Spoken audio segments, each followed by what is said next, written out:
All right, well, big news week, guys, and I'm not going to sugarcoat it. I'm fucking pissed. The yeas are 50. The nays are 50. The Senate being evenly divided, the Vice President votes in the affirmative. The bill as amended is passed. But the fight isn't over yet, and I'm not going to let them take this without a fight. And I'm going to tell you why you shouldn't either and what you can do. So in this video, I'll tell you what happened, what can happen next, and why even the worst case scenario has a silver lining I don't see a lot of people talking about. So you can keep that black pill in your hand, just don't take it yet. So here's a quick TLDR for those of you who might not be in the loop. In the big beautiful bill, there has been a several-month street fight on Capitol Hill trying to work in provisions that give us some of the biggest gun rights wins we've seen in a century. Now, there's a lot of things to be said about this big beautiful bill. There's a lot of things people have issues with, and a lot of those things I think are valid, like the public land sale provision that thankfully was removed. Big win on that, especially for you guys who shoot on public land out west. For the sake of this video in particular, though, I will solely be addressing the Second Amendment related provisions and the crippling of the NFA, or the National Firearms Act. So when this bill went through the House, we added to it the HPA, the Hearing Protection Act, basically the deregulation of silencers, suppressors, whatever, getting them off the NFA so you can literally just walk into a gun store and buy it like a firearm. No wait period, no registration, no tax stamp. So because of your help and the pressure that you applied to your congressman, we were able to get that through. The next fight was in the Senate, and not only did we get the Senate to keep it, they also added on the SHORT Act, which takes SBRs, SBSs, short-barrel rifles, short-barrel shotguns, and AOWs, any other weapon, and takes those completely off the NFA as well, which is a huge, you crippled most of the NFA at this point. But just recently, a couple of days ago, those got dropped by the Senate parliamentarian as not being compliant with the Byrd Act, which basically says that because it's not regulating, tax policy, that it is not allowed to be on the bill, claiming that the NFA is not a tax, which is stupid for reasons I will get into later. But because it wouldn't be compliant in this bill, it would need a separate thing, which would require like a 60-40 vote instead of 50. And unfortunately, there is just no fucking way that we are going to get, even one Democrat senator to flip on a gun bill like this, much less the votes that we need. So instead of getting full removal from the NFA, what we got is a watered down Plan B version, where instead of removing it from the NFA entirely, it just takes the $200 tax stamps on those items and drops it down to $0. I know, don't get too excited. I may not be showing it right now because I've had a couple of days to process my big fee-fees and, re-strategize, but I'm fucking pissed about this one. We came so close to accomplishing something that I would have said a year ago was a pipe dream. We played it by the book. The pressure you put on the House, the Senate, everything all the way through, crippling the NFA and landing on the desk of the president, who was definitely going to sign it. NFA crippled, slam dunk, home run. All to be thrown out at the finish line because of a decision made by a Harry Reid-appointed Democrat Senate staffer known as a parliamentarian, in a position that constitutionally holds zero authority and didn't really even exist until the 1930s. Why does she still have a job? Reminder, she can be fired at any moment by the will of Senate Majority Leader Thune. And it's honestly an infuriating travesty that he hasn't yet, which you can let him know about at this number. Just gonna leave that up there for a couple more seconds. So guys, I'm not gonna lie to you. When I first heard about this, I felt defeated. Like, no shit, I felt numb. Like we'd put all this effort into something for nothing. And I understand if you guys feel that way too. But after having a lot of conversations with people that I trust on the Hill, I know now that the fight is not over. This was a dick punch, I'm not sugarcoating that, but we still have a path to victory. And this is what that looks like. So good news for the 2A guys, this bill is in trouble.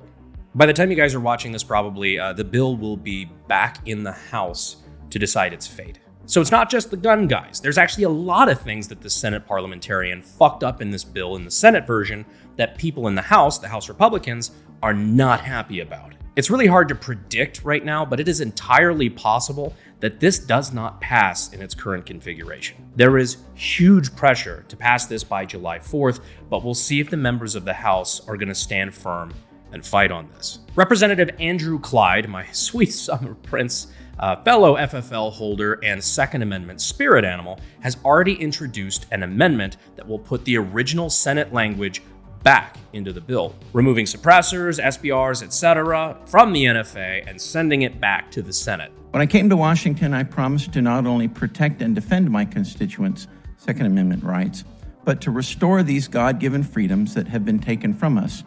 Removing the National Firearms Act taxation and registration of suppressors and short-barreled firearms provides a tremendous step towards achieving this critical goal. But Brandon, you beautiful floating head on my screen, you may ask, if the parliamentarian shot it down the first time, why would the second time be any different? Well, in this scenario, the failed provisions from the Senate parliamentarian actually become a huge political pressure point. The powers that be want to pass this bill.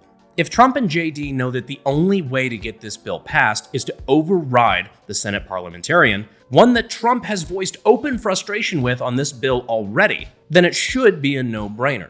Overrule or, preferably and, fire the parliamentarian. It is something that is perfectly within the power of Senate Majority Leader Thune and or JD Vance to do. Fire the parliamentarian, give us the bill that we voted for, and fuck the opinion of somebody that nobody voted for. Period. Fin. End of discussion. Check, please.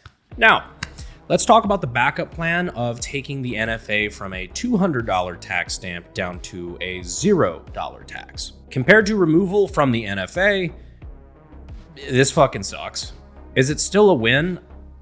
I guess. But it kind of feels like ordering a big juicy cheeseburger, you know, like the good kind, like the one you're thinking of right now. And instead getting a fucking piece of lettuce and 3 French fries. It's more than we had before, but it's almost an insult compared to what we rightfully had in our grasp. I know people are giving me shit for the whole like, oh, Brennan, you said be thankful for wins. This wasn't the win. I'm not saying no matter what your representatives do, like just take it and say fucking thank you. No, I'm saying like support the guys who are actively fighting for us, which we did, and it worked beautifully all the way through the House, the Senate, and then we got fucked on this tech. Don't get me back on that.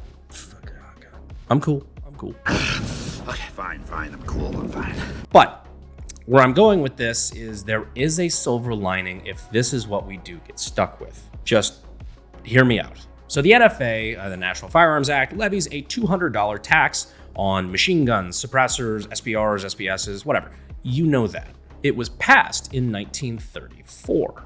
In 1937, 3 years later, it was actually taken to the Supreme Court, questioning whether or not it was constitutional, as it goes against the Second Amendment, which, I mean, get that man a steak dinner.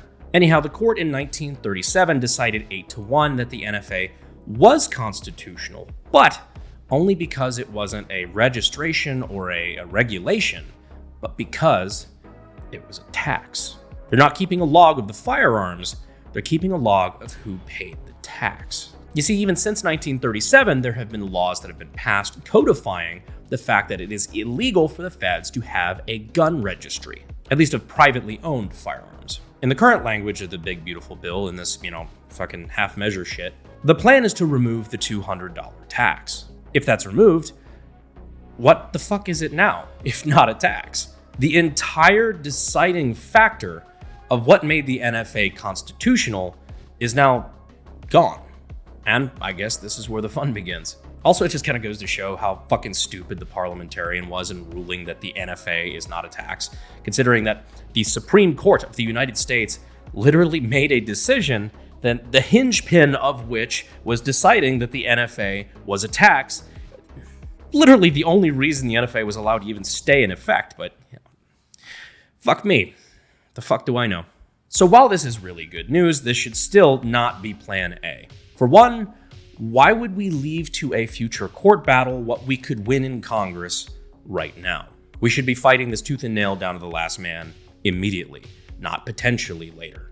For two, this will be fucking expensive to fight, and will still take several years before even getting to the Supreme Court. But like said, while this is not a plan A, I am not saying this is a good thing. I'm not saying this is what we should be pushing for. I'm just saying the reality of it is. On the bright side, it does temporarily make NFA items cheaper, while in the long run, giving us a legal roadmap to dismantling the NFA. 3.6 Rontgen per hour.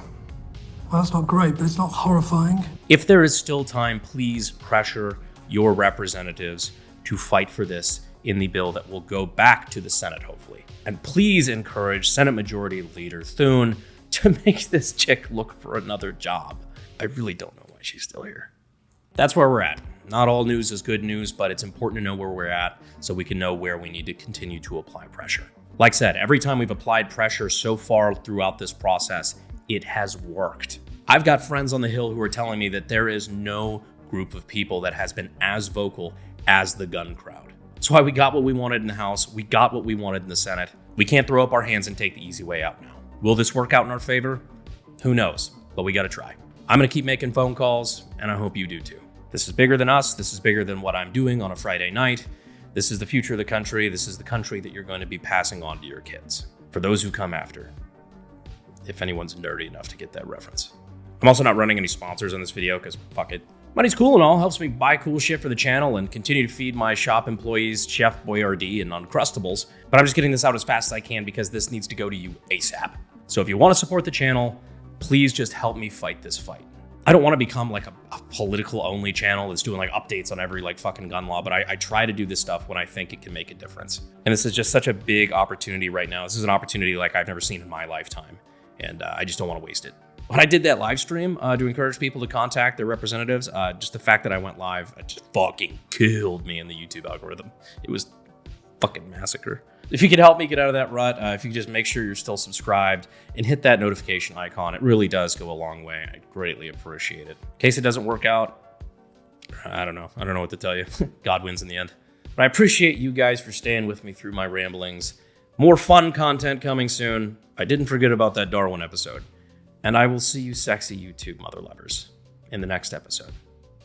Thanks, guys. Fuel is my obsession to make the perfect weapon, like Rasputin's rise to the top.